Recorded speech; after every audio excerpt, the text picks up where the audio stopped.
ಮತ್ತೆ ಮೆಟ್ರೋ ದರ ಏರಿಕೆಯಾಗಿದೆ. ಮೆಟ್ರೋ ಪ್ರಯಾಣ ದರ ಏರಿಕೆಗೆ ಕಾರಣ ಏನು ಅಂತ ಗೊತ್ತಾ? ನಮಸ್ಕಾರ, ಈ ದಿನ.comಗೆ ಸ್ವಾಗತ. ನಾನು ಸಪನ. ಬೆಂಗಳೂರು ಟ್ರಾಫಿಕ್ಗೆ ಮದ್ದಾಗಿ ಕಾರ್ಯನಿರ್ವಹಿಸ್ತಾ ಇರೋ ಬೆಂಗಳೂರು ಮೆಟ್ರೋ ರೈಲು ನಿಗಮ ಮೆಟ್ರೋ ಪ್ರಯಾಣ ದರಗಳು ಆಕಾಶಕ್ಕೇರಿದೆ. 2017ರ ನಂತರ ಈ ದರಗಳಲ್ಲಿ ಏರಿಕೆ ಆಗಿರಲಿಲ್ಲ. ಆದರೆ ಕಳೆದ ವರ್ಷ ಬರೋಬ್ಬರಿ 71.5% ಹೆಚ್ಚಳವನ್ನ ಮಾಡಿದ ನಿಗಮ ಇದೀಗ ಮತ್ತೆ ದರ ಪರಿಷ್ಕರಣೆ ಮಾಡಿ ಜನರ ತಲೆಬಿಸಿಗೆ ಕಾರಣ ಆಗಿದೆ. ಪದೇ ಪದೇ ದರ ಏರಿಕೆ ಸಾರ್ವಜನಿಕರ ಸಿಟ್ಟಿಗೆ ಕಾರಣ ಆಗಿದೆ. ಕಳೆದ ವರ್ಷ ಈ ಏರಿಕೆಯ ಹೊಣೆಯನ್ನ ರಾಜ್ಯ ಕಾಂಗ್ರೆಸ್, ಕೇಂದ್ರ ಬಿಜೆಪಿ ಸರ್ಕಾರದ ಮೇಲೆ, ರಾಜ್ಯದಲ್ಲಿ ಪ್ರತಿಪಕ್ಷವಾಗಿರೋ ಬಿಜೆಪಿ ರಾಜ್ಯ ಸರ್ಕಾರದ ಮೇಲೆ ಹೊರಿಸಿತ್ತು. ಆದ್ರೆ ಈ ಬಾರಿಯ ಏರಿಕೆಯ ಹೊಣೆಯನ್ನ ಯಾರು ಹೊತ್ಕೋತಾರೆ? ಕಳೆದ ವರ್ಷ ತಾನೇ ಬೆಂಗಳೂರಿಗರಿಗೆ 71.5% ಅಷ್ಟು ದರ ಏರಿಕೆ ಮಾಡಿ ಹೊರೆಯನ್ನ ಹೆಚ್ಚಿಸಿದ ನಿಗಮ ಈ ಬಾರಿ ಮತ್ತೆ 5% ಅಷ್ಟು ಹೆಚ್ಚಳ ಮಾಡಿದೆ. ವಾರ್ಷಿಕ ದರ ಏರಿಕೆ 96.10 ಕಿಲೋಮೀಟರ್ ಉದ್ದದ ನಮ್ಮ ಮೆಟ್ರೋ ಲೈನ್ಗಳಿಗೆ ಅನ್ವಯ ಆಗಲಿದೆ. ದರವು ಕನಿಷ್ಠ ₹1 ಗರಿಷ್ಠ ₹5ವರೆಗೆ ಹೆಚ್ಚಳ ಆಗಿದೆ. ಈ ಹೊಸ ದರಗಳು ಫೆಬ್ರವರಿ 9, 2026ರಿಂದ ಜಾರಿಗೆ ಬರಲಿದೆ ಅಂತ ಬೆಂಗಳೂರು ಮೆಟ್ರೋ ರೈಲು ನಿಗಮ ನಿಯಮಿತ ಮಾಧ್ಯಮ ಪ್ರಕಟಣೆ ಹೊರಡಿಸಿದೆ. ದರ ನಿಗದಿ ಸಮಿತಿ ಅಂದ್ರೆ FFC ಮಾಡಿದ ಶಿಫಾರಸಿನಂತೆ ಟಿಕೆಟ್ ದರದಲ್ಲಿ ಏರಿಕೆಯನ್ನ ಮಾಡಲಾಗಿದೆ. FFCಯ ಶಿಫಾರಸುಗಳು BMRCLಗೆ ಬದ್ಧವಾಗಿರೋದ್ರಿಂದ 2025ರ ಫೆಬ್ರವರಿ 9ರಂದು FFC ಶಿಫಾರಸು ಮಾಡಿದ ದರ ಜಾರಿಯಾದ 1 ವರ್ಷದ ನಂತರ ಅಂದ್ರೆ 2026ರ ಫೆಬ್ರವರಿ 9ರಿಂದ ವಾರ್ಷಿಕವಾಗಿ ಹೊಸ ದರ ಜಾರಿಯಾಗಲಿದೆ ಅಂತ BMRCL ತಿಳಿಸಿದೆ. ಪ್ರಯಾಣದ ದೂರದ ಆಧಾರದ ಮೇಲೆ ದರ ನಿಗದಿ ಮಾಡಲಾಗಿದೆ. ಫೆಬ್ರವರಿ 9, 2026ರಿಂದ ಜಾರಿಯಾಗೋ ಪರಿಷ್ಕೃತ ದರದ ವಿವರ ಹೀಗಿದೆ.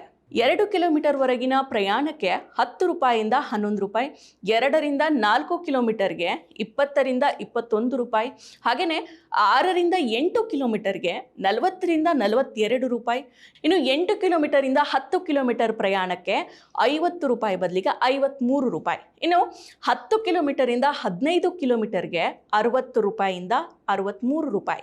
ಇದಲ್ಲದೆ ಹೆಚ್ಚಿನ ದೂರದ ಪ್ರಯಾಣಕ್ಕಾಗಿ ಅಂದರೆ 15ರಿಂದ 20 ಕಿಲೋಮೀಟರ್ಗೆ ₹70 74, 20ರಿಂದ 25 ಕಿಲೋಮೀಟರ್ಗೆ ₹80 84, ಹಾಗೆಯೇ 25 ಕಿಲೋಮೀಟರಿಂದ 30 ಕಿಲೋಮೀಟರ್ ಹಾಗೂ ಅದಕ್ಕಿಂತ ಹೆಚ್ಚಿನ ದೂರಕ್ಕೆ ₹90 95ಗೆ ದರಗಳು ಏರಿಕೆ ಆಗಲಿದೆ ಅಂತ ಹೇಳಲಾಗಿದೆ.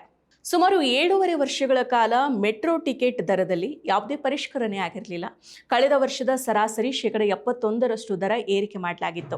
ಈ ನಿರ್ಧಾರದ ಬೆನ್ನಲ್ಲೇ ಪ್ರಯಾಣಿಕರಿಂದ ಭಾರಿ ವಿರೋಧ ಕೂಡ ವ್ಯಕ್ತ ಆಗಿತ್ತು, ಟೀಕೆಗೂ ಕೂಡ ಗುರಿಯಾಗಿತ್ತು. ಮೆಟ್ರೋ ಟಿಕೆಟ್ ದರ ₹60 90ಗೆ ಏರಿಕೆಯಾಗಿತ್ತು.